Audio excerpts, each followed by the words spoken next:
All right, let's get started. We're about 10 minutes late. I think we're ready to go. Welcome. Congratulations for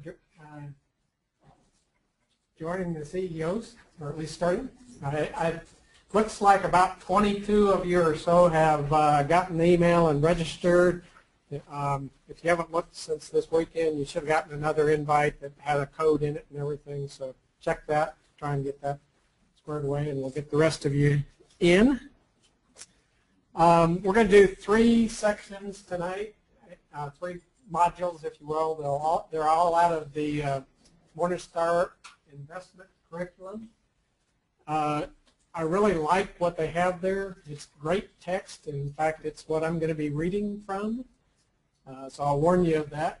And because of that, I hate people that read scripts. But because of that, if you start going to sleep or you think I'm going to sleep, raise your hand, ask a question, and it'll wake both of us up. But then I've got some exercises that we'll do and some additional material that I've added besides that. So any questions before we get started? General stuff, things you had after we left orientation? All right, if not, so the first module we're going to talk about tonight is stocks versus other investments. By the way, if you ask a question, what I'll try and do, and Josh can help remind me, I'll probably repeat the question, partly because we're recording these and the recordings will be posted, so if you miss a session, you can go online and listen to it. So I'm repeating it for 2 reasons, so it's on the recording, but also so everybody heard the question, because sometimes when we ask questions, we're kind of asking soft. So as I said, we're going to start with stocks versus other investments. If my mouse will work. We all have financial goals in life, such as buying a car, getting married, buying a house, and I know you guys aren't thinking about this, but having kids, or just buying the things that we want. Unfortunately, spending less than we earn is typically not enough for us to reach our goals. We have to do more. We have to invest our savings and put our money to work. Stocks are quite simply one of the best ways to make your investment dollars work the hardest. Investing in stocks is not rocket science. The only real characteristics shared among successful stock investors are basic math skills. I think you guys have that. A critical eye, patience, and discipline. Combine these with the understanding of how money flows and how businesses compete with one another, along with a dash of accounting knowledge, and you have all the mental tools needed to get started. We will teach you all of these in this series. I don't know about the we, but I will.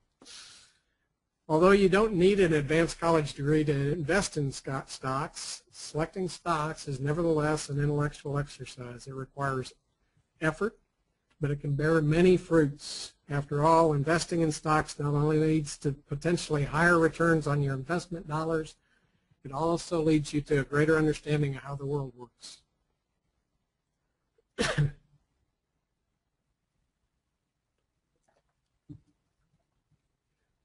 Perhaps the most common misperception among new investors is that stocks are simply pieces of paper to be traded. This simply is not the case. In stock investing, trading is a means, not an end. A stock is an ownership interest in a company.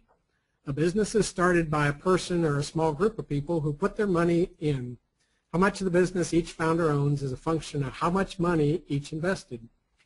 At this point, the company is considered private. Once a business reaches a certain size, the company may decide to go public and sell a chunk of itself to the investing public. This is how stocks are created. When you buy a stock, you become a business owner, period. Over the long term, the value that ownership stake will rise and fall according to the success of the underlying business. The better the business does, the more your ownership will be worth. Stocks are but one of many possible ways to invest your hard-earned money. Why choose stocks instead of other options such as bonds, rare coins, or even antique sports cars? Quite simply, the reason that savvy investors invest in stocks is that they provide the highest potential returns. And over the long term, no other type of investments tend to perform better. What was that? On the downside, stocks tend to be the most volatile investments. This means that the value of stocks can drop in short term. Sometimes stock prices may fall for a protracted period. So this chart is the broad market since 2000 as represented by the S&P 500 index fund. So you can see we have been as low as under $70 in the spring of 2009 and as high as over 150 just prior to that in 2008. And right now you can see we're about the same level that we were in 2000. There's also no guarantee you will actually realize any sort of positive returns. If you have the misfortune of consistently picking stocks that decline in value, you can lose money even over the long term. Of course, we think that educating yourself and using the knowledge in this investing classroom, you can make the risk acceptable relative to your expected returns. We will help you pick the right businesses to own and help you spot the ones to avoid. Again, this effort is well worth it because over the long haul, your money can work harder for you in equities than in just about any other investment. Let's see how stocks stack up to some of the other investment options. And the first one we'll talk about is mutual funds. Stock mutual funds can offer similar returns to stocks that you own, but without all the extra work. When you invest in a fund, your money is pooled with other investors, and then it is managed by a group of professionals who try to earn a return by selecting stocks for the pool. Beyond requiring much less effort, one key advantage of mutual funds is that they can be less volatile. Simple statistics say that a portfolio is going to experience less volatility than the individual components of the portfolio. After all, individual stocks can and sometimes do go to zero. By the way, I've owned at least 6 companies that have gone bankrupt, gone all the way to zero. So it will happen if you're investing. So, well, do I understand right that a mutual fund is just multiple stocks? That's correct. Not under one fund? Yep. Yeah. So if you go buy Magellan Fund, there might be 50 or 100 stocks in Magellan Fund, and by buying that one share of Magellan Fund, you've essentially bought whatever number of companies they have in that fund. But if a mutual fund held 50 stocks, it would be very unlikely that all 50 of those stocks would become worthless. So one can go to zero. Chances of every stock in the portfolio going to zero is extremely rare or impossible, or some low percentage. The flip side of this reduced volatility is that the fund returns can be muted relative to individual stocks. In investing, risk and return are intimately correlated. Reduce one, and odds are you will reduce the other. So this chart shows Apple stock, and Apple is this blue line, and this is from the beginning of 2008. Or excuse me, not the beginning, from fall of 2008 to the end of 2009. Apple's the blue, and the red line is the S&P 500 index fund. So that's a fund that has 500 stocks in it. And you can see this is when the stock market crashed in the fall of 2008 and into the spring of 2009. So you can see Apple went down by, and if you can read on the right-hand side, Apple fell in value by over 50%, almost 55%. The broad market didn't fall as far. It only fell by a little over 40%. But once both kind of bottomed in March of 2009 and took back off, Apple actually went to a level that was 15% above where we started this graph, where the broad market, the 500 stocks, didn't even get back to the level they were at in 2000. Comparing the spot against Apple. Apple's in the Nasdaq. It's not that you're right, and I'm not trying to say Apple is in this. I'm just the S&P 500 is a proxy for the broad market, and it is a mutual fund. And so what I'm trying to compare is the volatility of an individual stock as compared to a mutual fund. And what you'll see is mutual fund is going to tend to not go down as far when the market moves down, but it also doesn't have the same reward potential. Compared to like the TBT, right? The ETF or the tech stocks would probably look more similar in example. Yes, the QQQ, which is the NASDAQ 100, was probably in between this red line and the blue line. So yeah, it's a good point. It's a good question.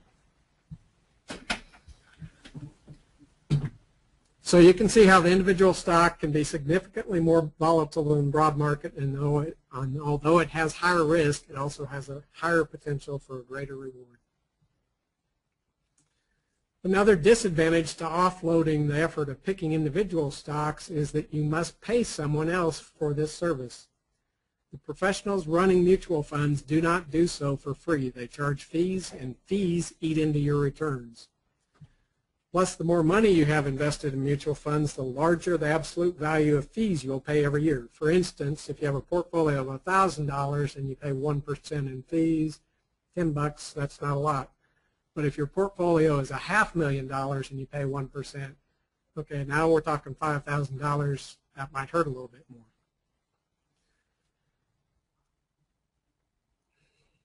In the past, mutual funds often made the most sense for those with relatively small amounts to invest because they were the most cost efficient.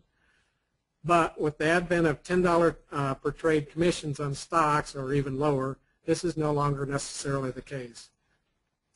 Just as picking the wrong stock is a risk, so is picking the wrong fund. What if the group of people you selected to manage your investments does not perform well? Just like stocks, there's no guarantee of a return in a mutual fund. It's also worth noting that investing in a mix of mutual funds and stocks can be a perfectly prudent strategy. Stocks versus funds or any other investment vehicle need not be thought as an either-or proposition. So you may end up owning some individual stocks as well as mutual funds. Now let's talk about bonds. At their most basic, bonds are loans. When you buy a bond, you become a lender to an institution, and that institution pays you interest. As long as the institution does not go bankrupt, it will also pay back the principal on the bond, but no more than the principal. There's two basic types of bonds, government bonds and corporate bonds. U.S. government bonds, are otherwise known as T-bills or treasuries, are issued and guaranteed by Uncle Sam. They typically offer a modest return with low risk. Corporate bonds are issued by companies and carry a higher degree of risk, as there is a greater chance that an individual company can default than the government. Because of this higher risk, they also have a greater return than government bonds. Bond investors must also consider interest rate risk.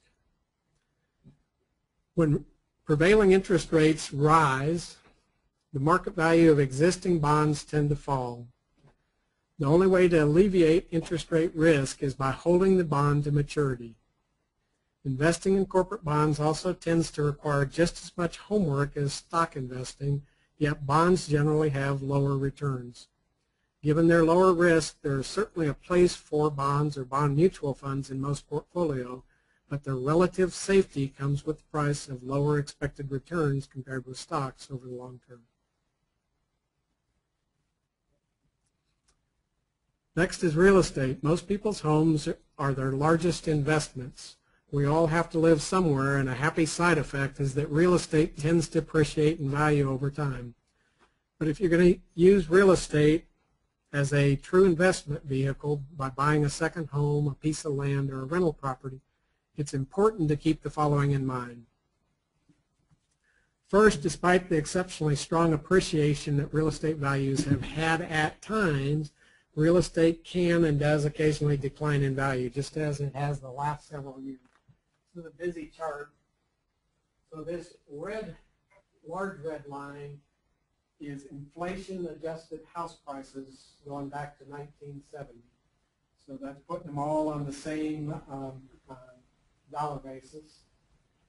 And you can see that starting in about 98, 99, it took off, and that's what the economists would call a bubble.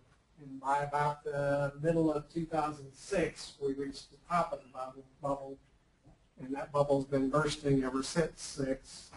And we currently have come back to a value that's right on the trend line. The thinner red line is the trend line. It's the trend line from pre the bubble. So it doesn't take into account the bubble itself. And you can see that house prices are now about in line with the average of the trend line. But whenever you have anything that reverts back to trend, it normally doesn't stop at trend. It often cycles on below trend before it starts turning and coming back up. So it would not surprise me at all to see some dip. And the reality on market values is the dips tend to sometimes almost match the excesses. So we might see a fairly significant correction below the trend line. I'm not saying we definitely will. And one of the things that might keep that from happening is that we're at all-time lows on interest rates. And that may start bringing people back into the housing market. So, JP Parsons. But I mean, the data is going to be more or less the same no matter where. And I think it's actually all done by the feds. I mean, this was from their website, but I think it's Fed data. The blue line we aren't going to talk about, but this is the actual non-inflation adjusted prices. So you can see it's quite a bit higher. Now, the interesting thing to me on this is this trend line, adjusted for inflation, only has an appreciation of 0.5% a year. So house prices only are beating inflation by 0.5%.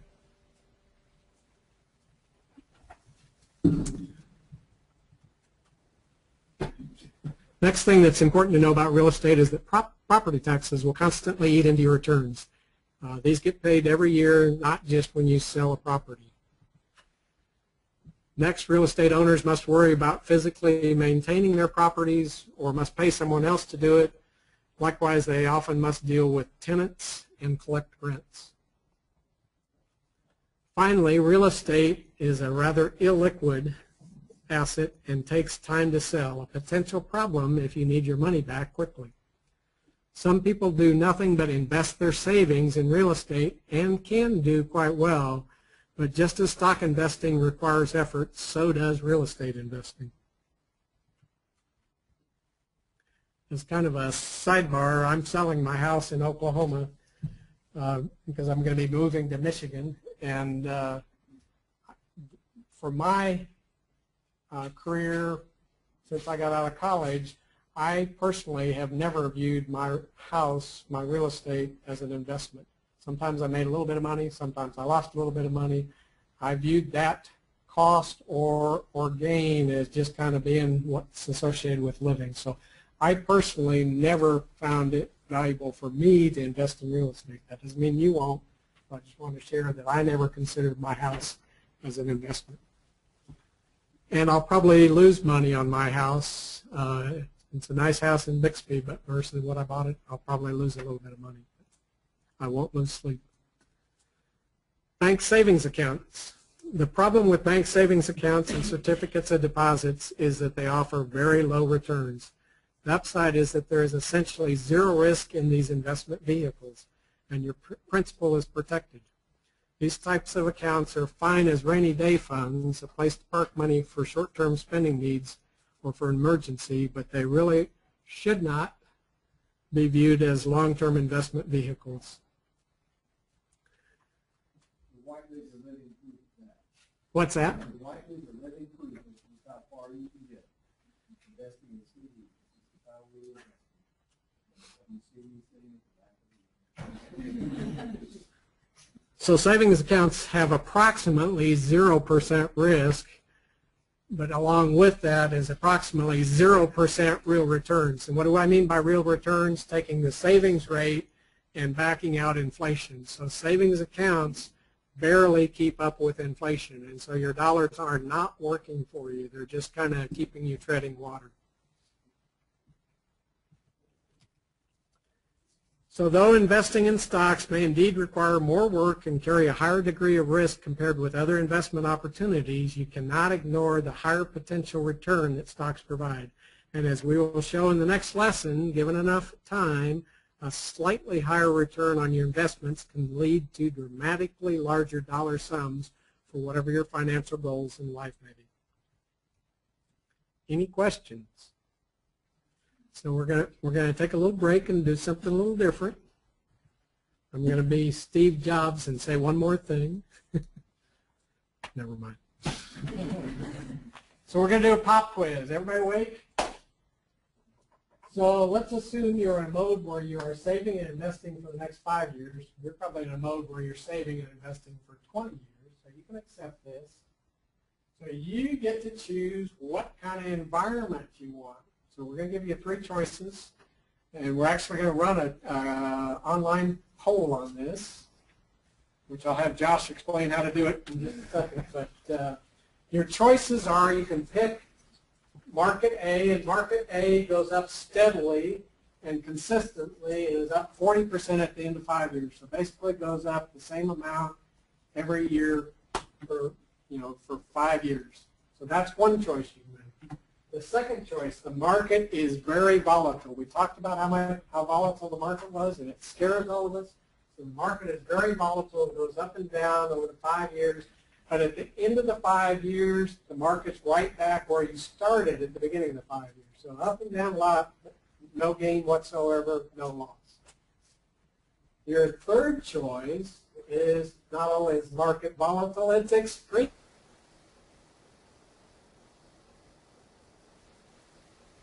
5 years ago. Yeah. So we invested a lot of money in 5 years. So what you're saying? Just read the question. It says you are saving and investing. So saving would imply that you're doing it over time. So it's not that you're not me and have a lump of money that I got to figure out what to do. You're saving and investing. So saving means on a regular basis every month you're putting so much money into the market. Do we know that it's going to be the exact same place exactly 5 years? So will we have Yes, these are the 3 markets you get picked from. And yes, in this one, it's going to be exactly the same place as it was at the beginning. This one, it's going to be up 40%, and this one's going to be lower. So, no, normally you do not get picked, but in this example, you get to tell me which one of those you'd rather be saving and investing in. So it's a good question that no, you aren't ever going to know what it is. and we can sell it at any time? You can do whatever you want those times. My question is, which one of these would you rather participate in? So if you go to, do they already know how to do this? I think most of them do. We may have a couple that haven't done it, but they're not set up to log into the website anyway. So the rest of the seniors should know how to do it. We've got 13, 14 responses so far. So which market would you want?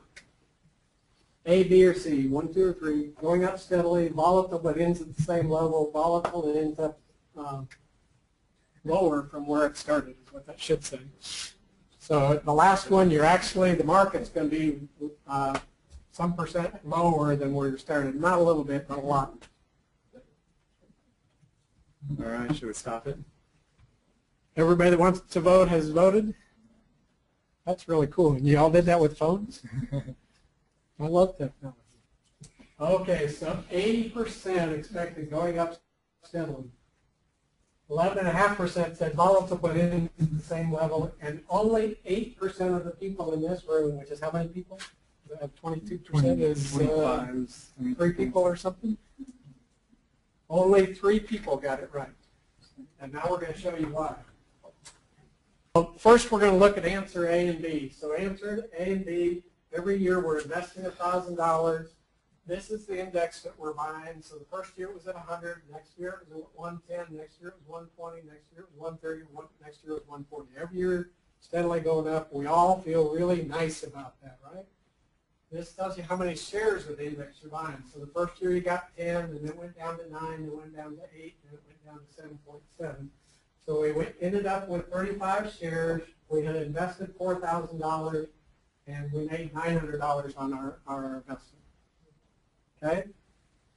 Answer B, index started at 100 and it dropped was down at 60 for a couple of years, popped up to 140, and ended right back at the 100, same place it was at the beginning of the time period. Well, look what happens when that market drops. If you're consistently saving and investing, you get opportunities to buy a lot more shares. So I bought 17 shares in both of these years. I ended up with 50 shares, and 50 shares times the $100. I actually have more money in the volatile case than I do in the steadily increases because I've had opportunities to buy cheaper. But the even more interesting one is this one. So every year in Tulsa, I teach a class about exchange-traded funds, index funds. SPY is one of them. And if people ran out right after I did the class and put all their money in SPY on that day, which I've had a few friends that do that, I don't encourage you to ever throw all your money in one place at one time. So if you think I've said that, I don't. And even though I think SPY is a great place to invest your money, and we'll talk about that in other sessions, don't ever put everything in at one point. But if they did, the very first time I gave this course was October '07. If you invested $1,000, SPYs were at 147. You bought 7 of them. A year later, in October '08, $1,000, SPYs were down to 94. I got to buy 10.7 of them. It wasn't quite a year later. It was March of '09 that changed the schedule on me. $1,000. SPYs were at 78. I got to buy 13 of them. And then a year later, in February of 10,000, SPYs were back up to 110. Bought 9 of them. And then a year later, in March 11, SPYs were at 131, 10% below where we started in '07. I bought 39 shares, and the average cost was 101. My ending value was $5,134. So I made a 28% gain on my investment by $4,000, and that's not even including the dividends that I was also getting from those funds. Volatility, when you're saving and investing, is actually your friend. It's not something to be scared about. When that market dives, you want to be buying things, and if you're saving and investing regularly, those are great opportunities. Don't be afraid of volatility, especially when you're young and saving and investing. It's a great thing. We'll talk more about dividends later, but individual companies, their earnings, they can take a piece of the earnings and share it out with all of their shareholders, and that's called the dividend. Lots of companies, most of your tech stocks tend to take all their earnings and pop back into business to grow business.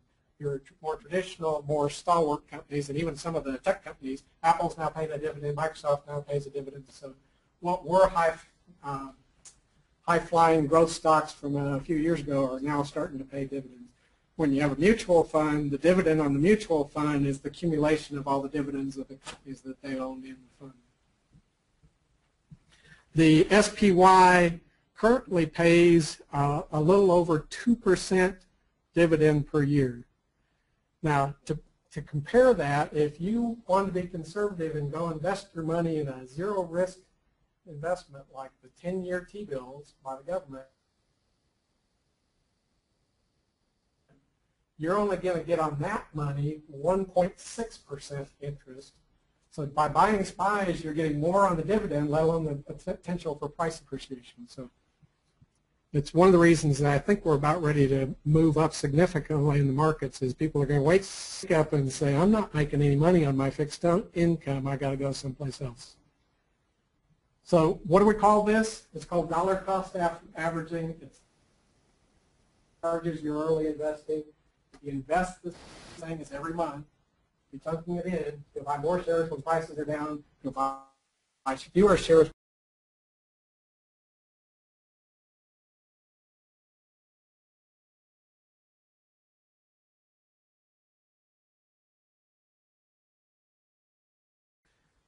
Compound interest is often called the eighth wonder of the world because it seems to possess magical powers like turning a penny into $10 million. The great part, by the way, when you read in a hiring company, $1.10 in a year, invest that $1.10 and get 10% again, and you'll end up with $1.21, 2 years from your original investment. Gains and the benefits of compounding become much more. After 25 years, we are earning essentially what our original investment was. Here's our formula for compound interest, which you've probably seen before. It's just future value equals present value times 1 plus the interest rate, and that's raised to the nth power, where nth is the number of periods.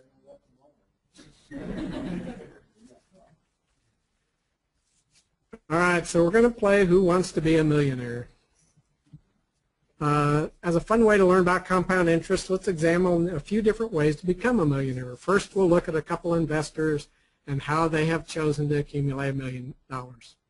So first we have Jack, and Jack saves $25,000 a year for 40 years.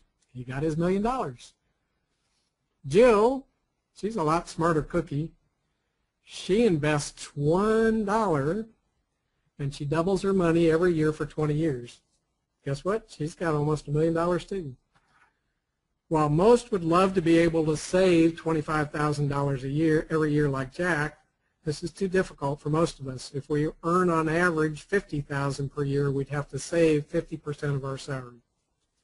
In the second example, Jill uses compound interest, invests only $1 and earns 100% on her money for 20 consecutive years. The magic of compounding interest has made it easy for Jill to earn her $1 million and to do it in only half the time that Jack took. However, Jill's example is also a little unrealistic, since very few investments can earn 100% in any given year, let alone for 20 consecutive years. So both of these aren't going to work. I want to take a quick sidebar because this reminds me to tell you about a rule of 72, and this is something my mother taught me. The rule of 72 says that if you divide 72 by a rate of return, it will tell you how many years you need to double your money. So 72 divided by 7% says you'll double your money in 10 years. Or conversely, you can divide 72 by the number of years you want to take to double your money, and it'll tell you what rate of return you'll need to achieve that double. So 72 divided by 5 years is approximately a 15% rate of returns.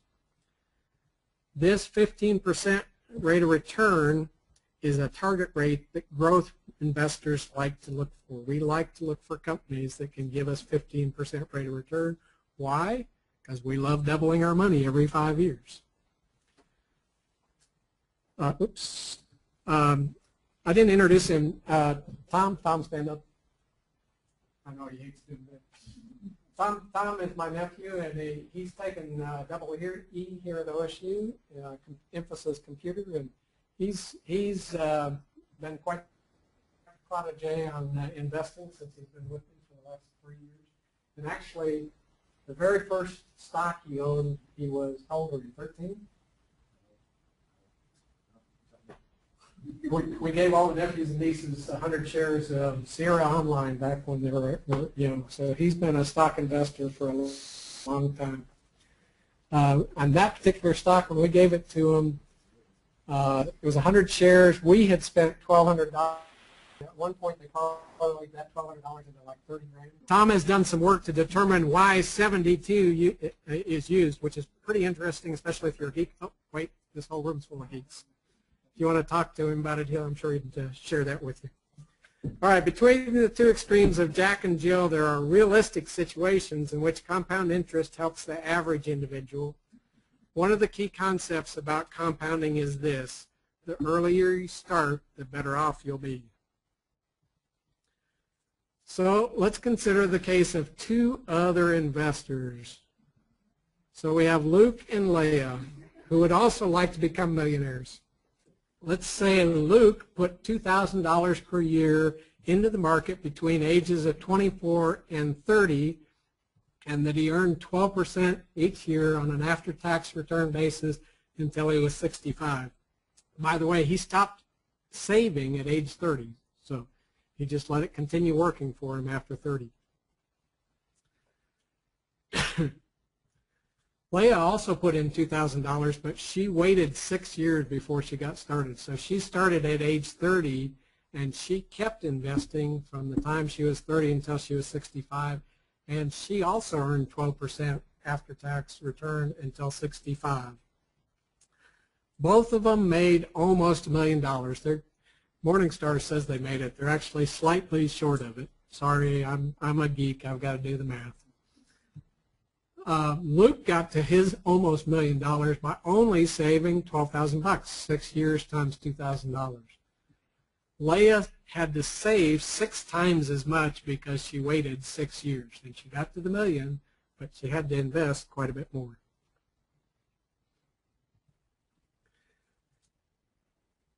Clearly, investing early can be at least as important as the actual amount invested over a lifetime. Therefore, to truly benefit from the magic of compounding, it's important to start investing early. I cannot stress this fact enough. After all, it's not just how much money you start with that counts, it's also how much time you allow that money to work for you. In our first example, Jack had to save $25,000 a year for 40 years to reach $1 million without the benefit of compound interest. Luke and Leah were each able to become almost millionaires by saving only $12,000 in Luke's case and $72,000 in Leah's case. In relatively modest increments, $2,000 a year. Luke actually earned $950,000 on his $12,000 investment. Leah didn't do quite as well because she waited longer, or waited later to start, so she only earned $900,000. That's still pretty decent. Gains beget gains, which beget even larger gains. This is, again, is the magic of compound interest. But Luke is our hero for getting it done early.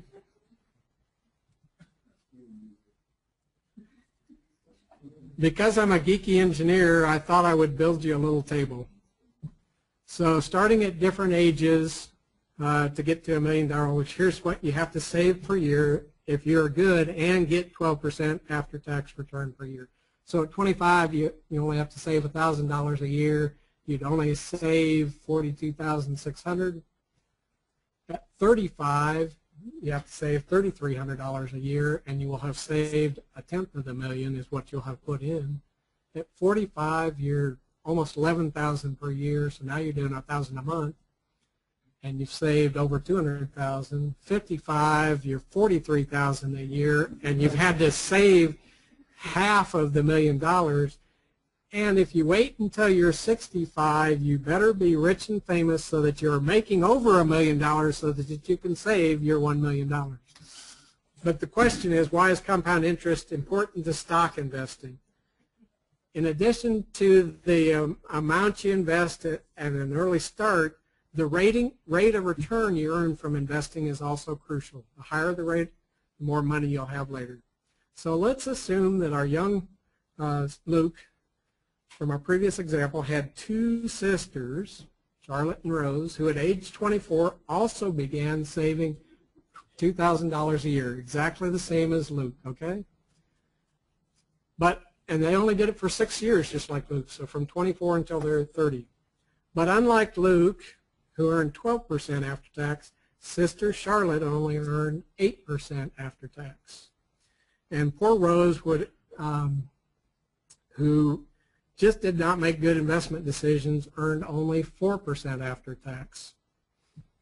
So when they all retired at age 65, we know Luke had just under $1 million. Charlotte would have had just over $250,000, or only about a quarter of what Luke has. And poor Rose has under $57,000. Even though Luke only earned 8% higher, more per year on his investments, he would end up with almost 20 times as much as Rose. Clearly, a few percentage points in investment returns or interest rates can mean a huge difference in your future wealth. Therefore, while stocks may be a riskier investment in the short run, in the long term, the rewards are certainly outweigh the risks. Bottom line, compound interest can help you attain your goals in life, and in order to use it most effectively, you should start investing early, have I said that enough, Invest as much as possible and attempt to earn a reasonable rate of return. Questions? So when most of us start working, the companies we're going to work for are going to have like a stock matching option. Is that like good because then you're putting all of your money into their stock? You're a great straight man. Well, actually, match programs, most companies match programs just match the dollars, and it doesn't have to go into their stock. In fact, ever since Enron, most companies not only don't force you to put it in their stocks, but actually encourage you to invest in more options or more choices than just the company stock. So you're not forced to buy their stock. But you're a great straight person, because we're going to look at the Chem Engineering Easy Home version of Who Wants to Be a Millionaire. And before we do, I just want to emphasize, you may think that investing is the key to building wealth, and it is good, but the real key to wealth is savings and no debt. So remember, that's the building block that you got to go on top of. Investing only works if you're doing the savings. So let's do a simple savings plan. Let's say that you invest or you save $100 a month for 40 years, and let's say you earn 9.6% interest. Where did that number come from? Well, that's the average market return for the last 100 years. Will it be the market return for the next 100 years? I don't know, but that's what I chose. If you do that, $100 a month for 40 years, you'll have a little over $500,000. But the good news is engineers have even a better opportunity. So let's look at what you guys are going to be facing.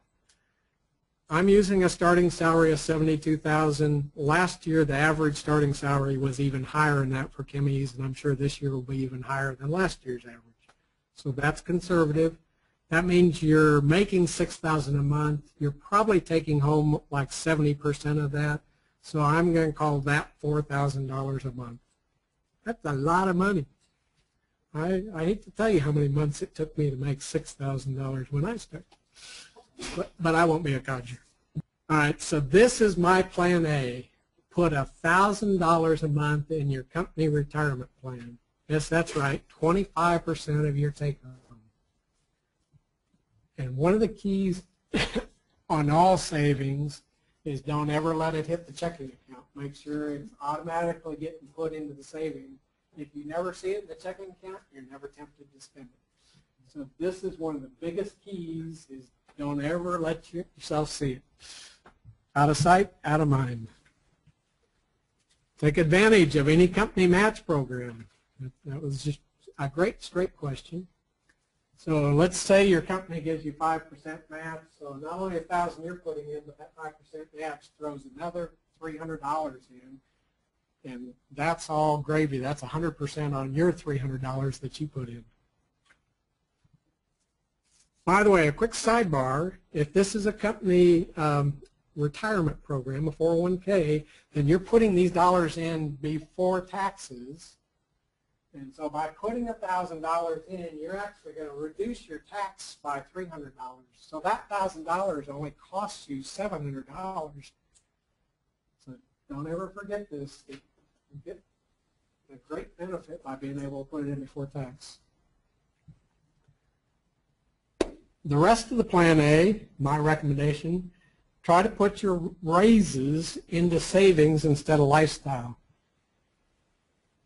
At least the amount over inflation. So what do I mean by that? Well, if you got a 5% raise, inflation is running at 3%, put the extra 2% away in savings. So you're basically trying to say, I'm going to live the same lifestyle and I'm going to put the raises into savings. You do that, it's going to pay huge dividends. All right, so if you do my plan A, and you get kind of rose-type returns of 3% because you invested in a very simple fixed income kind of return, 3%. After 20 years, your investment will still be $1 million.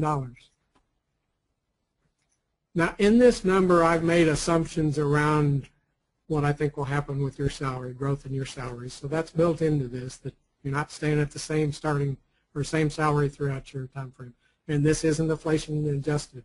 And I guarantee you 20 years from now, $1 million isn't going to seem like what $1 million seems like today. So that's not all that much money. You couldn't retire on that 20 years from now. But what is important is if you wait until you're 45, it's going to be hard to catch up with that kid who started at 25. Let's say you do my plan A and you get market returns, the 9.6%. So after 20 years, all you have, it'll be almost $2 million.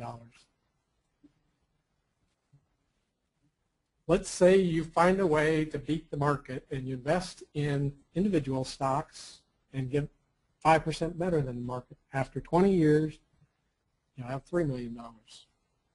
If you learn how to do individual stocks and you're good, you can beat the market by 5% or better. That's what we're going to be teaching you in these courses, this class. But wait, you say, I don't want to save 25%. Okay, I get it. You've been a poor college student. You can't wait to get out and buy things that you've always wanted. So here's Plan B. Plan B is the 12.5% of your take-home, and it's a 30-year option. So how about $500? That's 12.5% of your take-home a month. And remember that you get some tax savings, so that $500 is only roughly $350 that it's costing you. Still try and put as much of your raises away as possible. You know, this lets you have an extra $500 to spend so you can live it up a little bit in the short term. But maybe if you're going to make this option, you have to say, okay, I'm not going to quit after 20 years. I got to work 30 years. I might retire when I'm 55. So let's look at plan. Yeah, be that old. Can you believe being that old? So with savings returns of 3%, you'll have $2 million. Saving less, but it's working another 10 years for you. And again, it's going to be hard for that 45-year-old to catch up if they start at that age. If you make market returns, you're going to have $5 million at the end of 30 years. And if you beat the market, you're going to have almost $12 million. That should really intrigue you about how to beat the market. Okay, we have questions, but I don't know that we have time for them. We'll roll through them real quick. Using the rule of 72, an investment earning of 10% per year would double in approximately how many years? Using the rule of 72, if you invested $10,000 at 12% per year in 12 years, you would have, so we doubled twice. So the first 6 years you doubled once, next 6 years you doubled again, so you'd have $40,000. Which one of the following is not a component of compound interest? I think it's the financial calculator.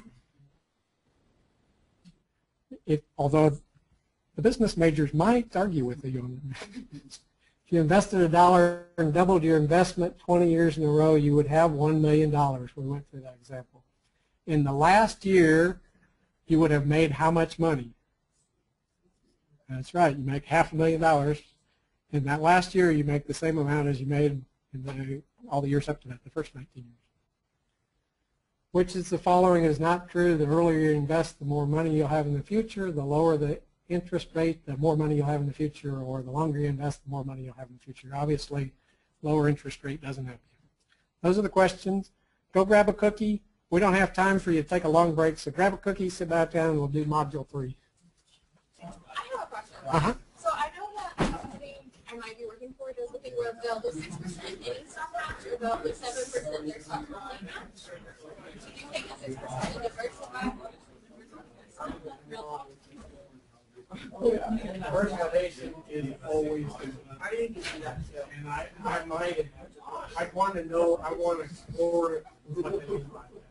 If they're saying 7%, you have to put in their stock, but the piece that I'm matching, I can go put some. Let's say you're putting like 25% in. Well, if you can go put the 25% you're putting in the other thing, but put the money they're matching into their stock, I can do that. But if they're saying I've got to put 14%, their 7 plus my 7 in the stock, I might be hesitant to do that. there are tons of people in Houston, Texas, and I'm going to say this is a big example too, who had all of their savings in Enron stock, and these days they're asking themselves, would you like fries with them? Because their retirement was wiped out. Yeah, I went to And school so with when, so you don't want, your job is already at risk with that company, and if that company goes over, you don't want to have both your future as well as your job at risk. So the diversification is extremely important. If they're forcing you to put both their 7 and your 7, that might give me a little heebie-jeebies. I actually look at them right now. Yeah. All right, I'm going to get started because we are. So next thing we're going to do is investing for the long run. You may have thought we were already doing that. In the last lesson, we noticed that the difference of only a few percentage points in investment returns or interest rates can have a huge impact on your future wealth. Therefore, in the long run, the rewards of investing in stocks can outweigh the risks. We'll examine this risk-reward dynamic in this lesson. Individual stocks tend to have highly volatile prices, and the returns you might receive on any single stock may vary wildly. If you invest in the right stock, you could make bundles of money. For instance, Eaton Van, ticker EV, is an investment management company, and it has had the best performing stocks for the last 25 years. Now, when they did this, it was middle of the 2000s, and I didn't go check to see if they've continued. Actually, I think I added a little bit more time there. But anyway, if you had invested $10,000 in Eaton Vance in 1979, assuming that you had reinvested all the dividends, and we'll be talking more about that concept later, but let's assume you did, your investment would have been worth $10.6 million by December of 2004.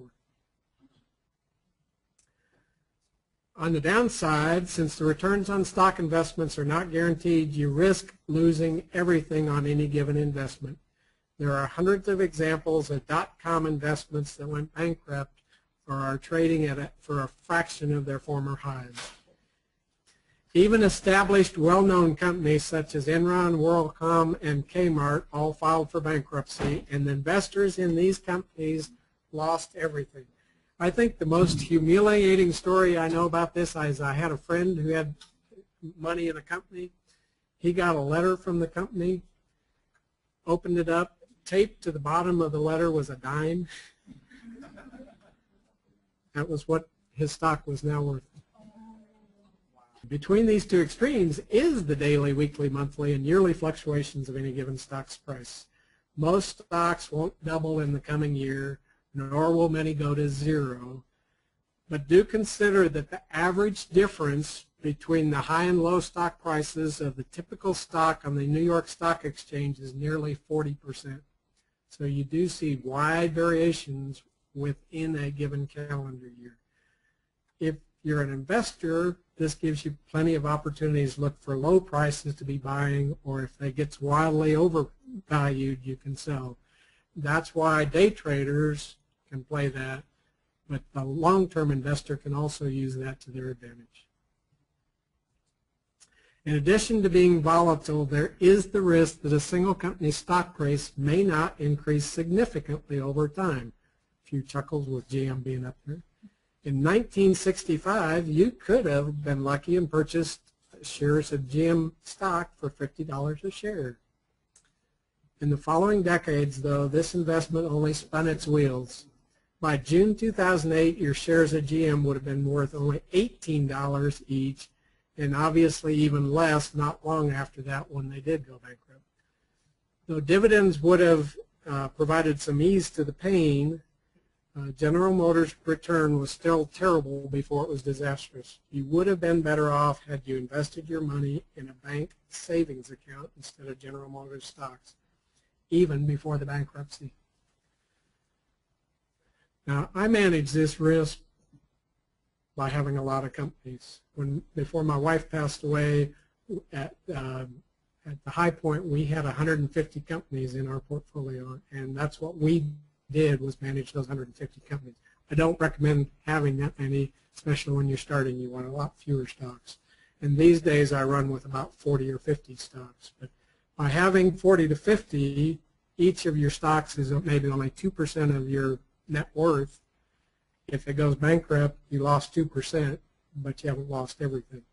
If you have 5 stocks, one of them goes bankrupt, you're talking about losing a fairly healthy chunk of your portfolio.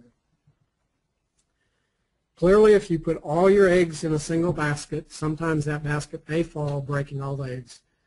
And as I was just telling somebody, today in Houston, there are a lot of former Enron employees who had invested all of their savings in their company stock, and it's mean, but today they're asking, do you want fries with that? Let that be a lesson for all of us. One way of reducing the risk of investing in individual stocks is by holding a large number of stocks in a portfolio. However, even if a portfolio of stocks containing a wide variety of companies can fluctuate wildly, you may experience large losses over short periods. Market dips, sometimes significant, are simply part of investing in stocks. For example, consider the Dow Jones Industrial Index. That is a basket of 30 of the most popular and some of the best companies in America. They're actually the largest companies, often called the blue chips.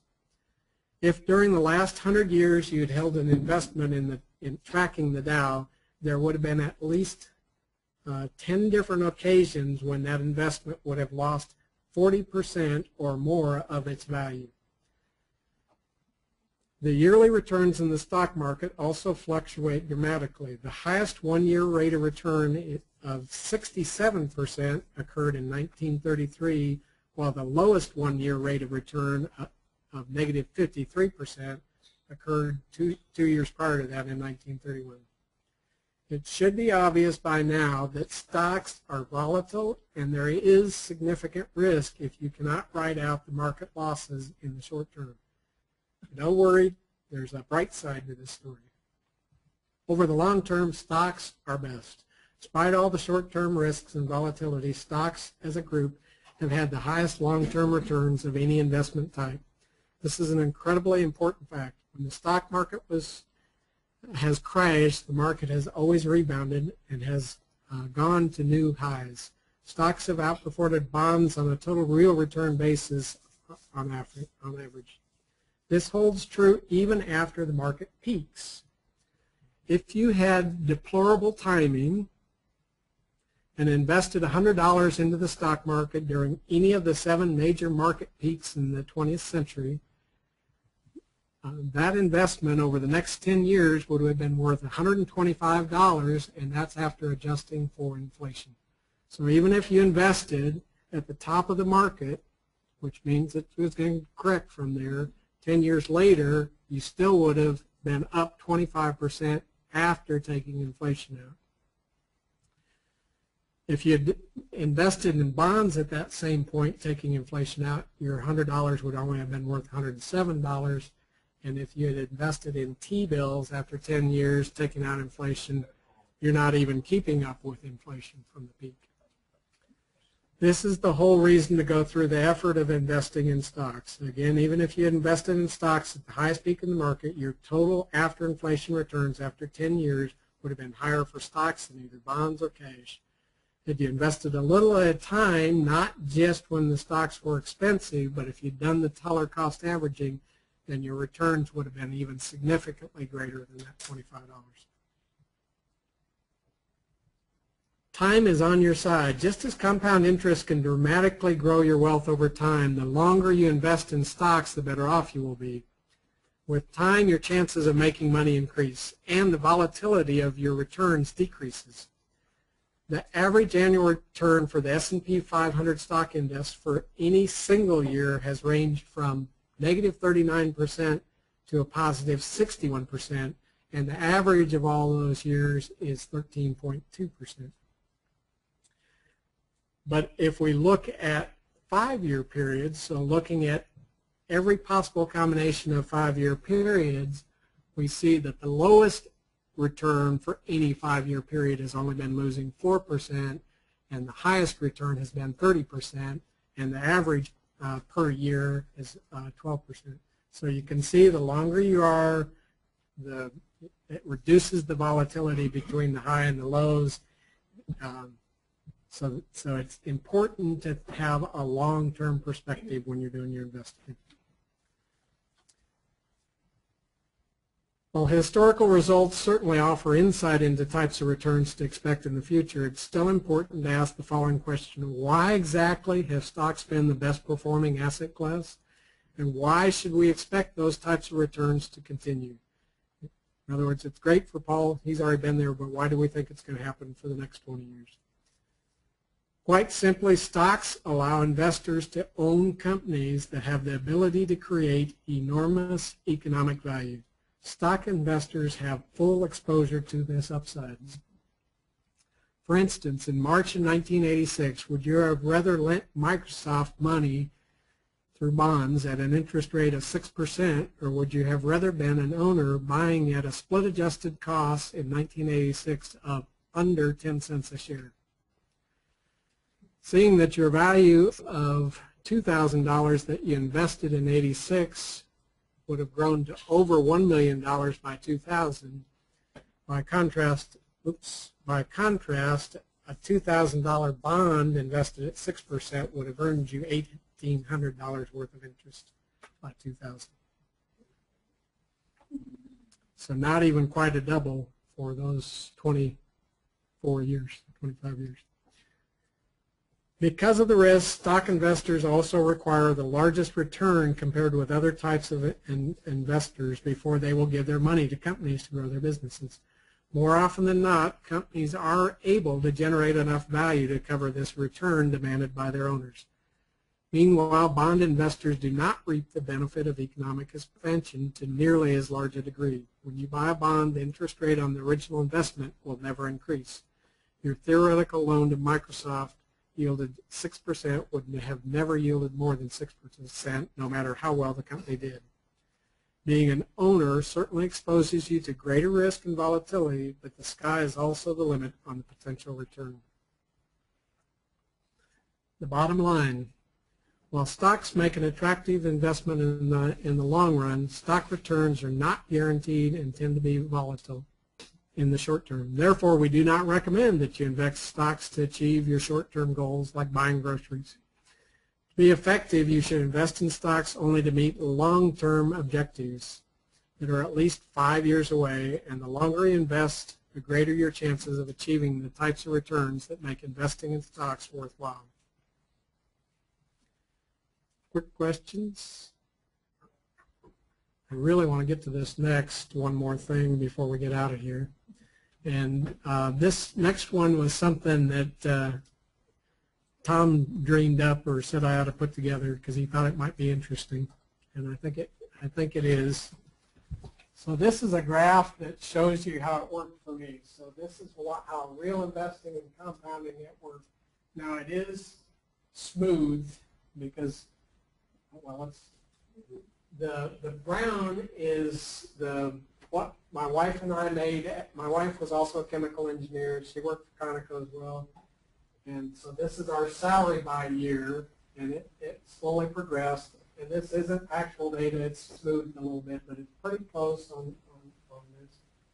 You can see she took a little hiatus here where she wasn't working and then actually retired in '93, so it was just my salary.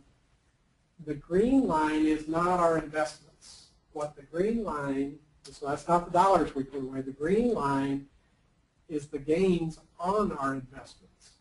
So you can see back here in '77 we started investing, but the gains were pretty small. But what I want you to see and understand is that out here around year 19, when I was at really ancient age of 41, the earnings from our investments started exceeding the salaries and bonuses that we were making with Conoco.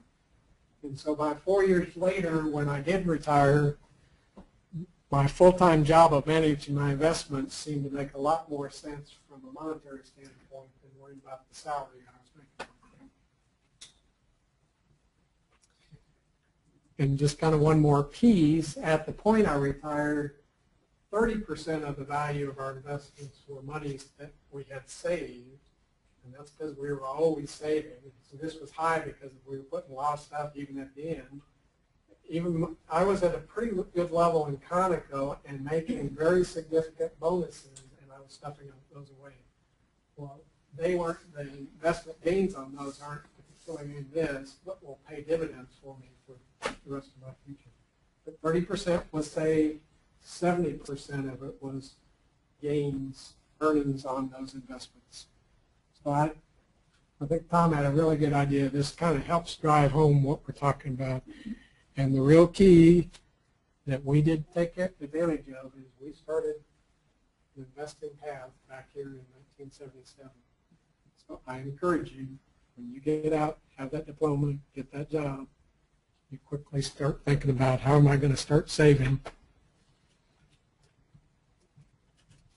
Real quickly, the questions. The average yearly difference between the high and low of the typical stocks is between 30 and 50, 10 and 30, 50 and 70.